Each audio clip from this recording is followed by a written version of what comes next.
아들밤을 정리하다가 우연히 노트 한 권을 발견했습니다. 페이지를 넘기다 보니 거기엔 내가 궁금해했던 아들 마음의 조각들이 적혀 있었어요. 오늘은 이 노트에 적힌 아들이 글에 나의 오래된 비밀 노트를 열어 답해보려고 합니다. 아들은 자신이 가난하다고 생각하고 있었습니다. 기초수급자라는 단어, 저에게조차 낯선 단어인데요. 아들이 자신과 우리 집 형편을 그렇게 생각하고 있었다는 게 믿기지 않더군요. 요즘 아이들은 SNS로 비교하며 사는 게 일상이 되어버린 것 같아요.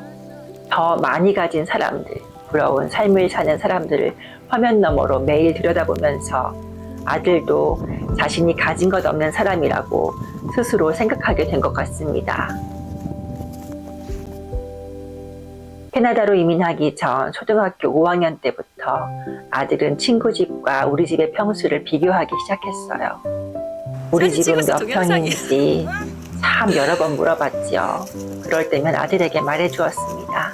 캐나다 가면 큰 집에서 살 거야. 혹시 친구들이 우리 집 몇 평인지 물으면 기죽지 말고 그렇게 말해. 하지만 막상 캐나다에 도착해서 살았던 첫 집은 쥐가 들어오는 아파트였습니다. 아파트 3층에까지 쥐가 들어오는 줄은 그때 처음 알았지요.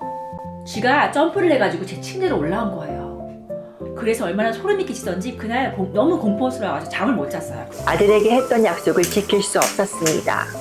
정해진 것 하나 없이 임시비자로 입국한 우리 가족을 캐나다의 비싼 렌트비는 가장 저렴하게 머물 수 있는 아파트로 자연스럽게 이끌었어요.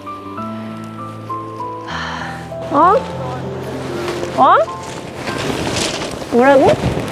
개인 회생 프로그램이라는 것을 알게 되었어요. 그래서 그렇게 개인 회생을 받기 시작을 하면서 저는 더 이상 한국에서 카드 발급 자격이 안 돼요.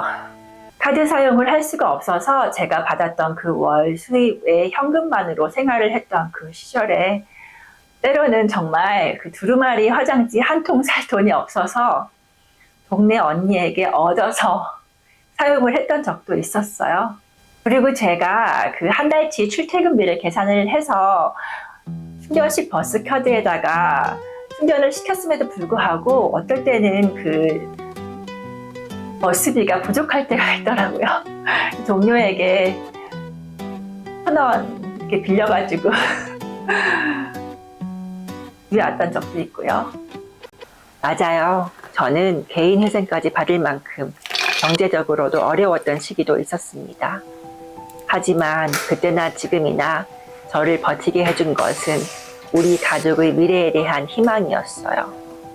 저라고 왜 남과 비교했을 때 우울해진 적이 없었을까요? 제 스스로가 우울해지고 제가 많이 가진 것이 없다는 걸 다시 확인하기 싫어서 비교하지 않고 살아왔어요. 저는 그저 제가 목표로 하고 있는 것만 보며 살아왔던 것 같아요. 오늘보다 내일이 나아질 거라는 믿음, 그 믿음 하나로 견뎌온 시간들이었습니다. 월급이 들어오면 월세와 아이들 교육비를 위해 제 급여 통장을 스치고 지나갔지요. 저를 속상하게 했던 유일한 것은 형편이 넉넉하지 않아서 두 아이를 더 많이 가르칠 수 없었다는 것이었습니다. 그래서 비싼 영어 학원도 보내지 않았어요. 영어는 캐나다 가서 살면 자연스럽게 배울 수 있다고 믿었거든요. 아이들이 은둔을 시작하기 전까지 저의 유일한 꿈은 아이들이 잘 성장하는 것이었습니다. 대부분의 부모들이 원하는 것처럼 좋은 대학에 가서 안정된 직업을 가지고 살아가는 아이들의 모습, 그게 저의 희망이었어요. 아이들은 한국을 떠나기 직전부터 PC방과 동네 길거리 게임기 앞에서 시간을 보내다 늦은 시간 집에 돌아온 적이 있었어요. 직장맘이라면 다들 비슷한 마음일 거예요. 출근하면서도 마음 한쪽엔 아이들이 지금 뭘 하고 있을까 늘 걸려 있었지요. 엄마가 집에 없는 시간, 그 빈자리가 아이들을 바깥으로 떠돌게 만들었던 것 같아요. 지금 다시 초록색으로 변하고 있어요. 그렇죠? 이 색이 변해요. 사람 감정에 따라서 다시 제 목걸이 색이 초록색으로 돌아왔죠.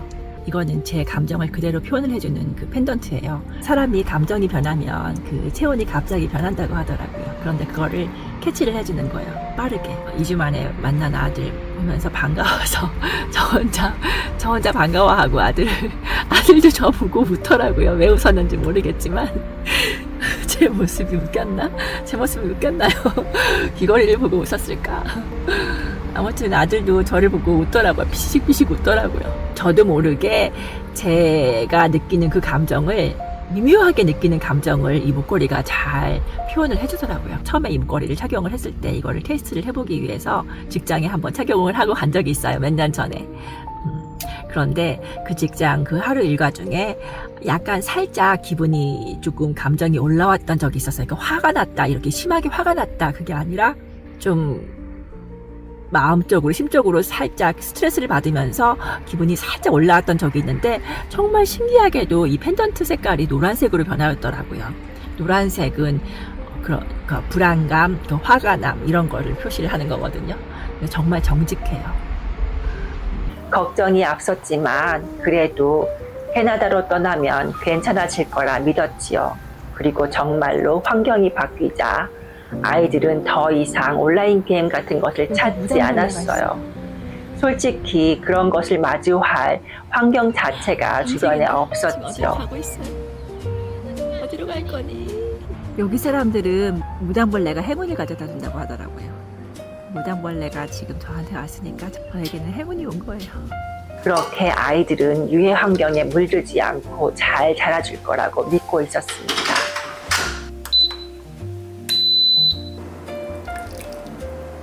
살짝만 이렇게 건드려도 고깃살이 전부 다 이렇게 그냥 쉽게 떨어져요. 그래서 장조림 하는데 엄청 편한 것 같아요. 중학생 나이가 된 아이들과 함께 시작한 유튜브 보기. 집 TV로 유튜브를 보면서 베이킹도 배우고 한국에서 가져온 기타 연습도 하고, 그렇게 건강하게 우리 가족의 온라인 시청 시간이 시작되었습니다.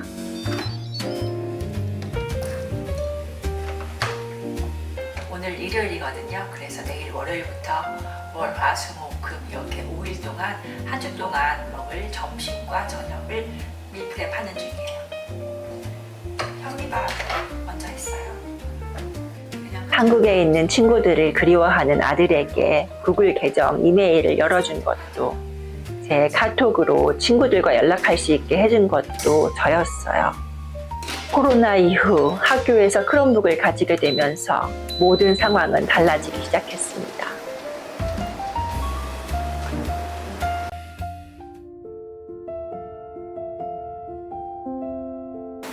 전 세계 많은 가정이 비슷한 시기를 겪었던 것 같아요.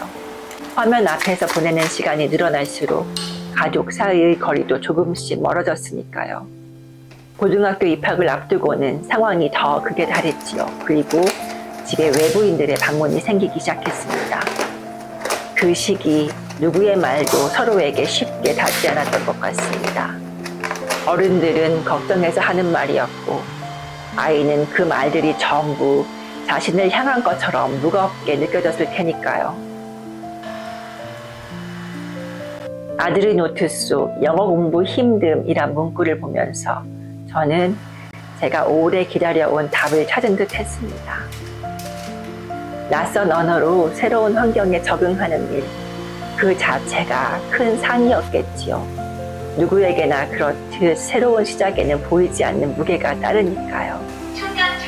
살던 곳을 정리하고 기시즈로 이주해 새로운 고등학교에 등록했을 때 유리천장으로 뒤덮인 그 아름다운 학교 로비를 보며 아들의 새로운 출발을 은근히 기대했습니다. 하지만 환경이 변한다고 해서 마음이 단번에 따라와 주지는 않더군요. 그렇게 또 학교를 다니지 않았던 아들. 어느 날 큰 맘 먹고 학교에 가던 날 아들을 차에서 내려주었을 때 아들이 들어간 곳은 학교 건물 앞의 작고 초라한 컨테이너 아니었습니다. 가슴이 내려앉았어요. 눈물이 솟아올랐지요.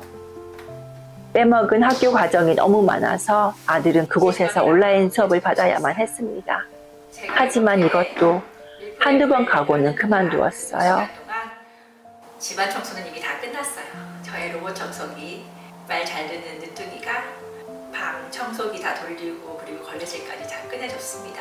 사람이 편해질수록 더 꾀가 난다고 집안 청소를 다 로봇 청소기가 지금 해주고 있잖아요. 퇴근하고 와가지고서는 조금 쉬고 그리고 이제 할 일 해야지 하면 또 저녁 먹을 시간이 없어. 밥 해먹고 주방 청소하고 막 이러다 보면은 금방 저녁 시간이 후딱 가는 거예요.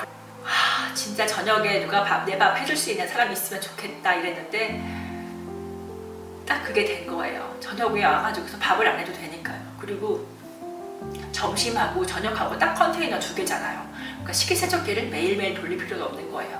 제 저녁 시간이 조금 더 여유로워졌다. 그래도 좋아요. 결국은 제 저녁을 해줄 사람을 저는 찾은 거예요. 물론 그게 저예요. 제가 제 저녁을 해주고 있어요. 매일 일요일마다. 그런데 아들, 그거 아니? 처음 캐나다에 왔을 때 너희는 영어를 못했어. 그런데도 학교 과정은 잘 따라갔지. 3년 내내 1학기보다 2학기 성적이 오를 때 엄마는 너희가 참 기특했어. 수학 경시대회도 나갔잖아. 영어가 힘든 게 아니었어. 고등학교 과정 자체가 어려웠던 거지. 그 시간 동안 너희는 온라인 세상에 빠져 있었고 그래서 수업에 집중하기 어려웠던 거야. 아니야 아들. 엄마는 그날을 기억해. 축구 경기장에서 골든볼을 가지려고 목이 터져라 몇 시간을 응원했던 너. 결국 응원단장이 너희 열정에 못 이겨서 그 축구공을 손에 쥐어줬잖아. 가난한 엄마였지만 엄마는 너희가 잘하는 것, 좋아하는 것엔 늘 옆에서 함께 해주려고 했어. 넌 가진 게 많은 아이야. 어쩌면 노력하는 걸 힘들어하는 것도 엄마를 닮아서일 거야. 엄마도 하고 싶은 건 열심히 하지만 의무로 해야 하는 건 정말 하기 싫거든. 그래도 엄마는 하고 싶은 일엔 열정이 깊어. 네가 목청 터져라 응원해서 골든볼을 받아냈던 것처럼 다시 시작해보자. 맞아 아들. 그러니까 이젠 캐네디언으로서 당당하게 너의 진짜 인생을 시작했으면 해. 다음 영상에서는 엄마가 세상으로부터 은둔하게 되었던 그 3년의 진짜 이야기를 들려줄게.